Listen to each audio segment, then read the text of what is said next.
how to create a username on Phantom Wallet. Hey guys, in this video I'm going to show you exactly how you can create your unique username on your Phantom Wallet. So as you can see that this is my Phantom Wallet at the moment, and if you have not created your username, then you would be seeing this option of create your username, a unique identity for your wallet. So just simply click on this,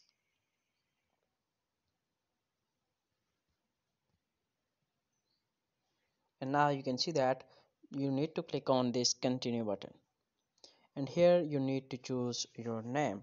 For example, I would choose it as how to 1 minute, which is my channel name. So just use this one and now click on continue, and that's how you can create your username on Phantom Wallet. I hope this video was helpful, and if it is, please consider subscribing to the channel.